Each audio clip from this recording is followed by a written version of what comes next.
Hi everyone, Elite Assassin here. Welcome to my new series, Cross Halo. In this series, I'm going to be just bringing up subjects that I think are interesting and can relate across a number of different Halo games, just to kind of compare, contrast maybe features. Like for example, this video is going to be comparing match times between Halo CE, the Halo 5 beta, and Halo 5 release. And I'm going to be focusing on mostly Radar, to talk about match times and the difference between these three games. So hopefully you guys will enjoy this series, and I definitely have a number of different topics lined up, like the difference between the button glitches in CE and 2, the difference between how the BRs work in all the games, and a bunch of different things. So hopefully you guys will enjoy this, and hopefully it'll be interesting.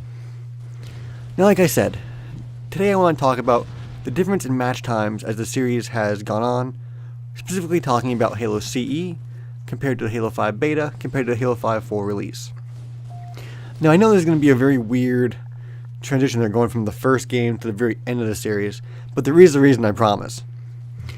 Back when MCC was still a giant shithole, and that's definitely putting it lightly, the Halo 5 beta launched, and while MCC was still a mess, I was able to play quite a bit of Halo CE.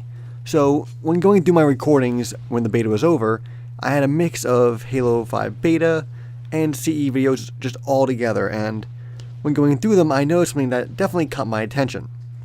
And that was that the Halo CE matches I played, even though they were both to 50 kills, tended to be almost half the time, which I thought was very, very shocking. I mean, I always knew that as the game went on they got longer, but I was not someone who really played Halo CE in its heyday. I didn't own an original Xbox, so I never really landed with people, and I didn't really get that experience of the Halo CE multiplayer on the original Xbox. So, seeing how fast the gameplay definitely was a shock to me, especially compared to the new game. You know, a lot of people might hear, oh, the new Halo with, you know, more movement abilities and sprint and thruster and clamber. You think, wow, you can get along pretty fast. That must be the faster game. When in reality, it's not. Now, to a lot of seasoned Halo fans, that wouldn't be that big of a shock. But for me, really getting my first experience with Halo CE, I definitely was a bit surprised. Now, you might be wondering why I want to bring Radar into this discussion, but there is a decent reason. Now, of course, Halo CE did not have Radar at all, so you basically were flying blind. The thing that really caught my attention is how Radar and how it changed from the beta to the full release of Halo 5, to me, had a noticeable impact on the length of matches. And I do wonder, when looking back, if it actually does attribute to the fact that matches in CE are a little bit faster paced. Now, please don't confuse me for saying that Radar is the reason why Halo matches have taken longer. I do think it is a factor, but definitely not the only one. You know, since Halo CE, we've seen maps increase in size due to increased movement abilities like sprint and thruster. We've seen a number of tweaks, like, for example, the strong weapons in Halo now kill slower than they did in Halo CE. I mean, the perfect 3-shot kill in CE is, what, 0.6 seconds for a kill time, which is ridiculous. So, I mean, kill times have gone up since then.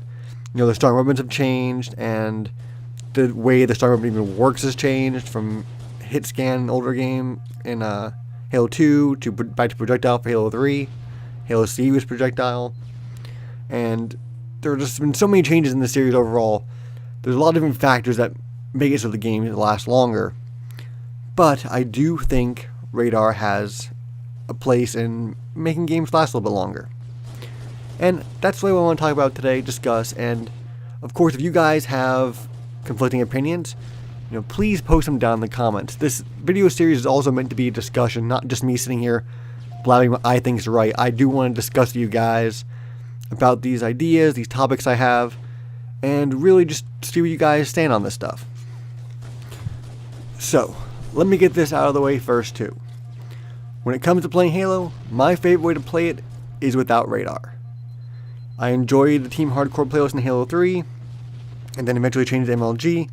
I've always enjoyed the no Radar game types, and I do think it's a shame that in Halo 5 we really don't have a no Radar game type or a playlist like Arena, which I do agree should be. And a lot of pro players say that.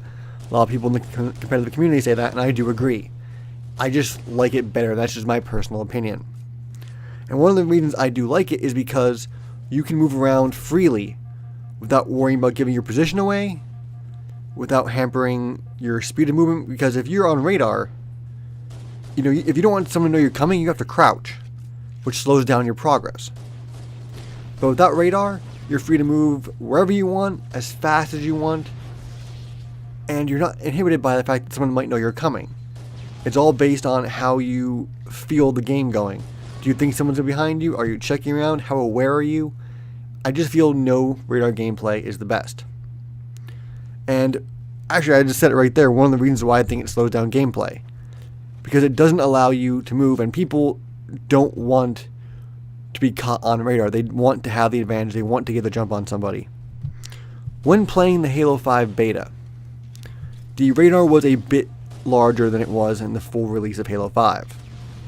And in my sample size of videos that I have on my hard drive, when I was going through, the Halo 5 beta was by far the longest, with an average of 10 to 11 minutes for Team Slayer matches. By contrast, Halo CE averaged 6 to 7 minutes for Slayer matches. And these are the same 50 kills. And it's nearly, sometimes a double the amount of time to finish a match with the same amount of kills. Like I said, kill times definitely play a factor in there. But I thought that was a lot longer than I would have imagined. Now, compare this to Halo 5 full release, where Slayer matches, on average, that I've recorded, take around 8-9 minutes. So what changed from the beta? A big thing? The radar range is reduced. And to me, this is one of the big factors.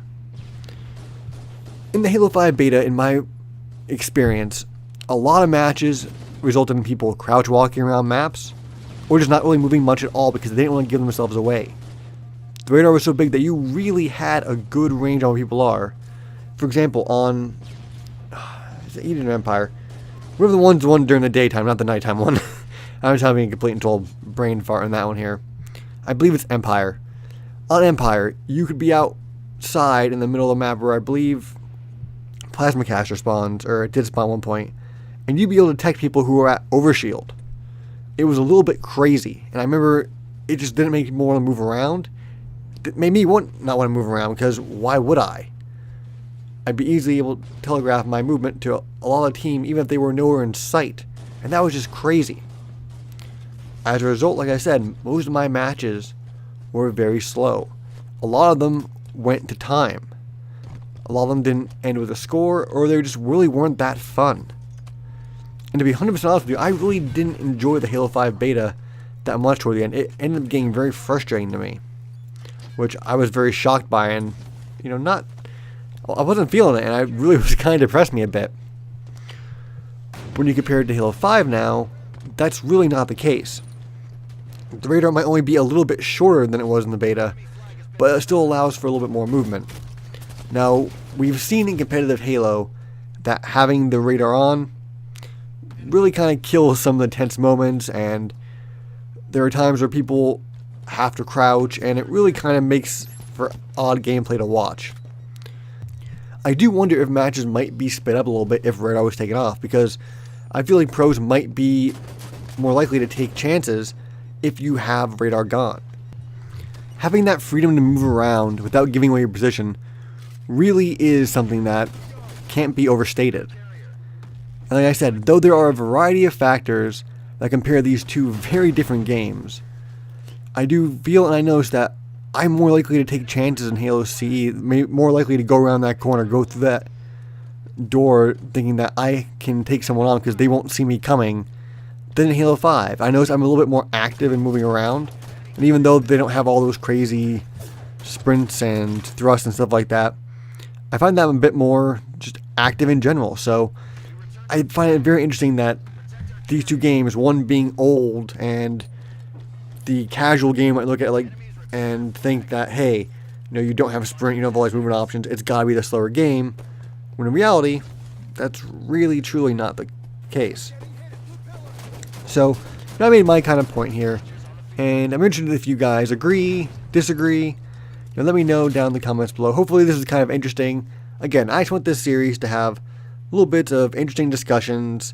I'm not really trying to force my opinion down your throat. I'm just kind of trying to bring up just little tiny talking topics, and hopefully interesting to you guys.